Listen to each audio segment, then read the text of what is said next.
at number 1. Bam! Put it up there. This is my list of top 5 championship contenders right now in this season. Kendrick Perkins just made a bold statement about the Clippers, but he is totally right. Perk, how much of a threat do you think are the Los Angeles Clippers to win the West? To win the West, to win it all. Actually, they're my favorites to win it all. The West is an understatement. When you talk about depth, right, we heard Richard Jefferson at the beginning of the season talking about teams need to stack up at the center position. The Clippers got Zubac, they got Daniel Tice, and they also got Plumlee. Okay, you look at the depth on the wing position. You got Norman Powell, you got the kid Coffey, George Paul, and then you look at James Harden and Russell Westbrook. Tyronn Lue has done an excellent job of staggering those minutes and figuring out times how to play those guys together.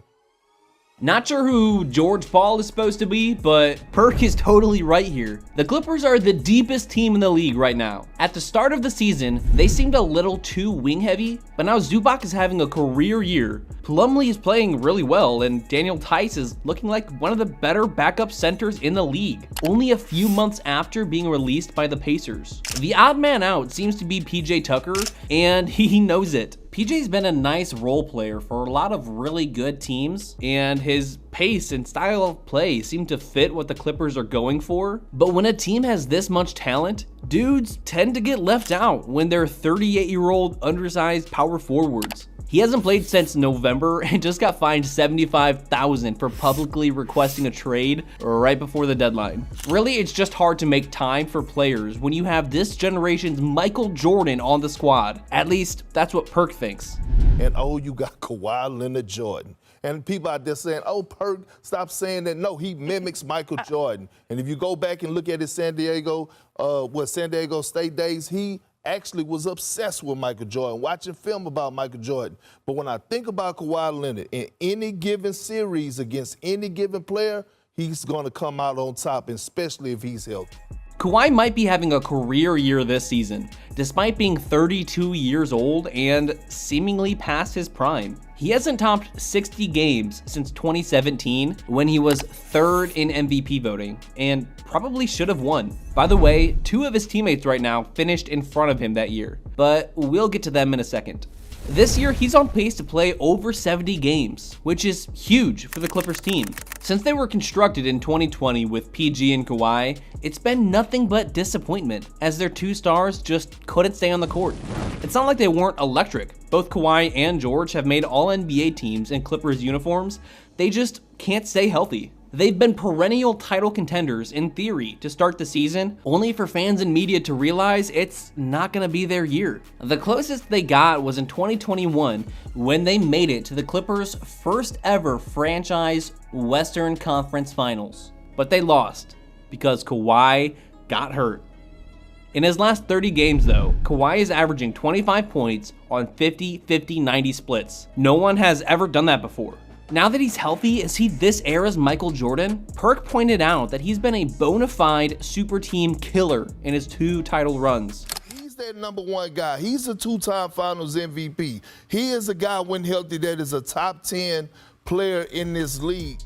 In 2014, as a San Antonio Spur, he beat LeBron, Wade, Bosh, and the Heatles in the NBA Finals. In 2019, he humbled Giannis, and then he barely knocked off Jimmy Buckets, Embiid, and the Sixers. It's off to Leonard, defended by Simmons. Is this the dagger?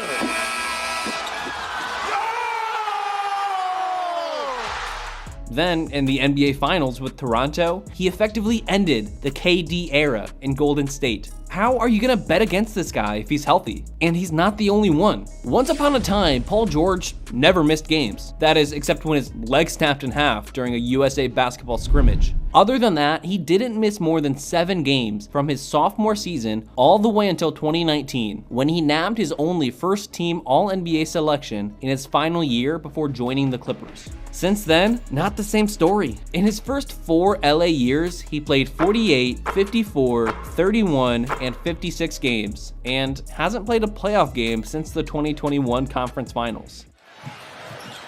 Paul George gets it off in time. Oh, he banks it in! It's good! Paul George at the buzzer! Now, He's sitting at 50 games played, and while his counting stats are down this year, it's exactly what the Clippers expected when they stuck Kawhi and PG on the same team. A poor man's Jordan and Pippen. But we've buried the lead. Perk is right. The Clippers are title contenders because they have Kawhi Leonard. It's seeming realistic because their stars are healthy. But the reason they are going to win the 2024 NBA Finals, James Harden. Look, a lot of people were dead wrong about the Harden trade. And in the first couple weeks after the trade, those people looked right. The Harden Clippers started 0-5 after the trade, including a game where Harden was minus 28 against the Grizzlies. And since then, they've been the best team in the league, and it ain't that close. They went 11-2 in December, and then 12-3 in January. Until the All-Star break, they were 5-2 in February. February was a little behind the last few months, but the break gives Kawhi and George a little time to heal up after some sore knees. 5 to shoot for Harden on Young. Gonna have to bail him out. Oh, he put it in! Harden has been stellar. As he's aged, we expected him to revert to his OKC days. Efficient, smart, and a pace setter. For a couple years there, he was still trying to play like Houston Harden, even though his body just wouldn't let him. But this season, different story. He's shooting his best percentage from the floor since 2021, and he's cracked 40% from 3 for the first time ever. And more importantly, his usage percentage is so low. He's letting Kawhi be the best player on the team because he is.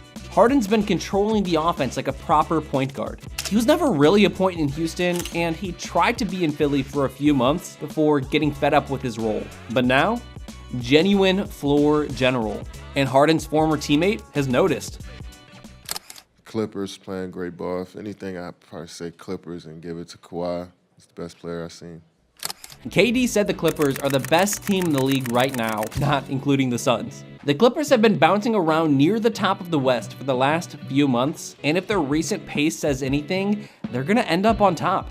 That is, if they can get past the Timberwolves. Two teams that are historically poverty franchises, the Clippers and the Timberwolves, are duking it out for tops in the West. Who would have thought? The Clippers are obviously more seasoned at this point, so when we get to the playoffs, it might be a different story. But the last time these two matched up, it was a blowout in favor of Minnesota. Is this what we can expect in the playoffs if these two teams meet? Or was this just a case of the Clippers letting their foot off the gas? Let us know in the comments. 2 days later, Ty Lue made headlines when he got fined for saying the refs cheated for the Warriors. But that storyline just got in the way of a really good game. Playing without Kawhi, the Clippers were able to rally in the fourth thanks to some Norm Powell heroics, proving why depth is critical when you have an injury-prone team.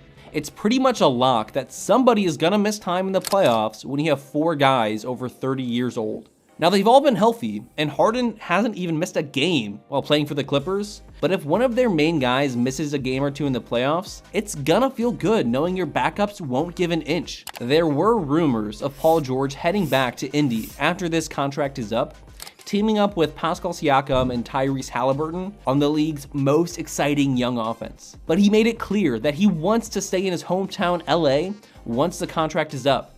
The Clippers have 4 future Hall of Famers who grew up here in Los Angeles and want to win a title there. Kawhi can be the second player ever to win Finals MVP on 3 teams. Westbrook and Harden have only made the finals once, back when they were kids on the 2012 Thunder. And George, he hasn't even made it that far. The Clippers team is starting to look like a team of destiny. Can they get past the Nuggets and eventually the Celtics? Are they the best team in the league right now? Let us know in the comments, then check out one of these videos next. Listen to The Wrong Opinion, useless NBA trivia, and garbage rankings for more NBA content.